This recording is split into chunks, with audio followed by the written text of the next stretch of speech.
agora mais uma edição do programa O que a Bíblia Diz. É um prazer para nós ter a sua audiência. Nós estamos aqui, como de costume, com o propósito de que você seja edificado pela Palavra de Deus e na Palavra de Deus. Eu quero que você conheça agora o tema do programa de hoje.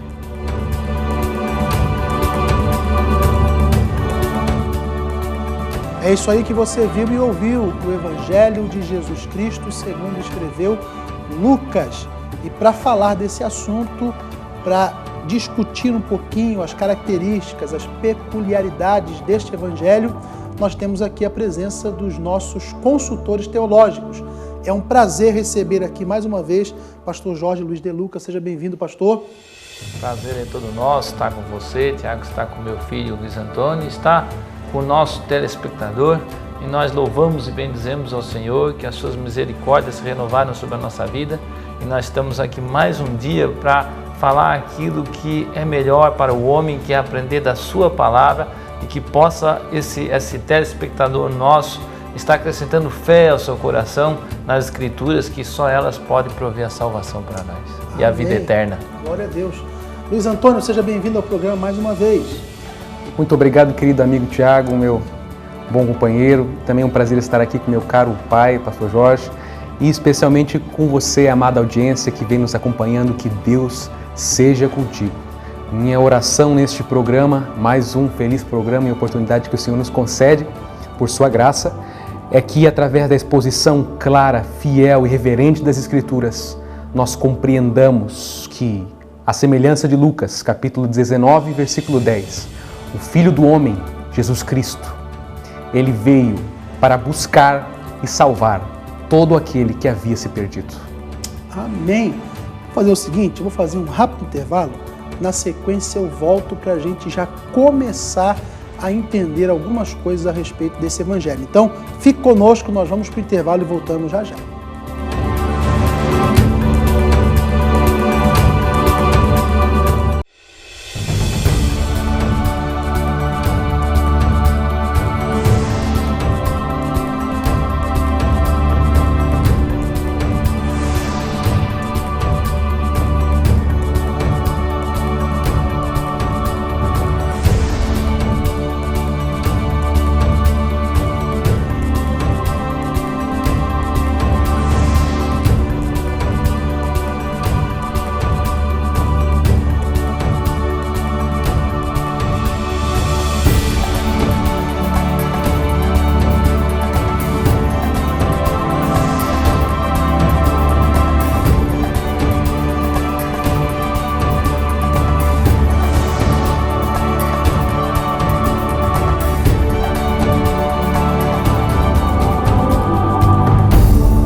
Colocamos, ele é o que mais trata a salvação de uma forma mais abrangente e dá maior importância a ela. Exatamente. Né? Importantíssimo. Só colocar esse texto, o Cântico de Simeão, o ancião, um homem chamado Simeão, ele orava, era um homem muito piedoso e orava sempre esperando pela consolação de Israel, esperando pela chegada do Messias. E quando ele vê o bebê, Jesus Cristo, prestes a ser apresentado no templo, ele toma a criança nos braços e louva a Deus dizendo, capítulo 2, versículo 29 e 32, agora, Senhor, podes despedir em paz o teu servo segundo a tua palavra, porque os meus olhos já viram a tua salvação, a qual preparaste diante de todos os povos, luz para a revelação aos gentios e para a glória do teu povo de Israel, isto é, a glória de Deus, a face de todos os povos. A salvação disponível a todo aquele que clamar. Profecia de Joel, capítulo 2. Todo aquele que clamar será salvo. Mas se tu for continuar o texto aí, tu vai ver que ele fala também que essa salvação custaria muito caro para o próprio Jesus. Então, eu gosto muito do Evangelho de Lucas também, que ele enfatiza que a salvação é pela graça, mas que essa graça não é graça de feira. Não é graça barata. Não é uma graça barata, não é aquele tomate podre. Não é aquela não é aquela mercadoria jogada, comprada a qualquer preço, de segunda mão, mas enfatiza que para nós obtermos essa tão grande salvação, é de nós exigido uma grande renúncia. Lucas é o que mais enfatiza que essa graça é favor de Deus, sim, mas que ela tem um custo muito prioritário para que nós possamos se apoderar desse tão grande favor que Deus nos ofereceu através da vida de Cristo. Que essa graça não é barata. Companheiros, nós temos pouco tempo para encerrar o programa e a pergunta derradeira é a seguinte: as expressões filho do homem devem ser entendidas em que sentido? Filho do homem. Vocês falaram sobre isso em algum momento. Estava comentando anteriormente, né? Muitos enfatizam a questão do Filho do Homem como sendo a expressão da humanidade de Cristo apenas. E não apenas, com certeza a expressão, as nuances da humanidade de Cristo no Evangelho de Lucas, elas são bem descritas pela minuciosidade, pelas minúcias e pormenores que Lucas se atenta. Mas como eu falei anteriormente, lendo o livro, capítulo 7 do livro do profeta Daniel, é muito provável que Filho do Homem, eminentemente, antes de mais nada, é um título messiânico, num cumprimento claro da profecia desse capítulo 7 de Daniel, quando se vê um ser envolto em um mistério enigmático, um ser semelhante a Filho do Homem, recebendo daquele que é o ancião de dias, o Deus Todo-Poderoso. E nesta visão noturna do profeta Daniel, este que é semelhante a um Filho do Homem e recebe domínio sobre todos os povos. E num contraste que Daniel estabelece com todas as nações que ele faz descrição de impérios que governariam o mundo, impérios universais, império persa, império romano, babilônico e egípcio, que tiveram seu fim, este império que tem a liderança de um governante humano e divino, ele não teria fim. Seria governado com cetro de justiça pelo Messias, pelos séculos dos séculos.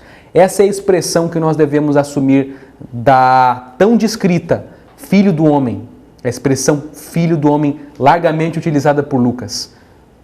Um governante humano, um Messias absolutamente humano e participante de todas as nossas limitações, sofrimentos, dores, medos, mas absolutamente divino e poderoso para salvar e nos socorrer quando necessitamos de fato deles. Então Lucas recorre a essa expressão do profeta Daniel. É isso? E sendo um filho do homem diferente, porque apesar de ter os mesmos sentimentos e poder ser tentado como nós, jamais nele houve pecado. Justamente. Um filho do homem que, além de ter vencido o pecado, ele venceu aquilo que os humanos jamais poderiam alcançar a vitória, que é a vitória sobre a morte. Que ele tanto venceu o pecado que jamais ele pecou e a morte não o deteve. Amém.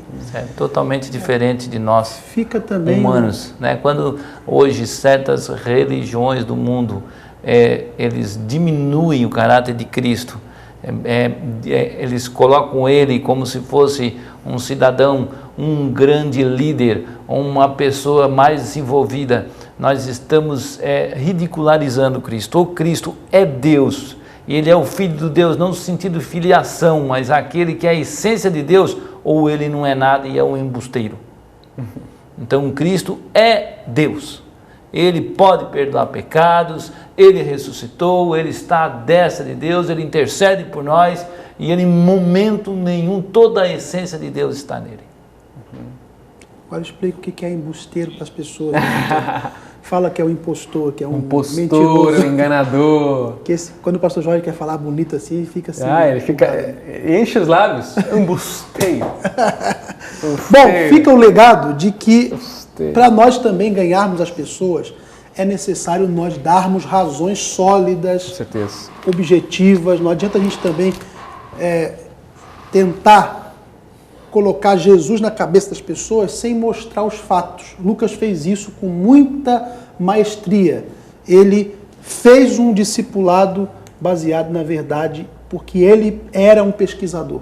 Isso é importante. As pessoas querem ouvir de nós uma palavra verdadeira e fiel. Vamos aprender também com Lucas. Com certeza. Ok? Companheiros, obrigado pela participação de vocês. Foi um prazer tê-los aqui mais uma vez. Deus abençoe você que nos assistiu. até uma próxima edição deste programa, se Deus assim nos permitir.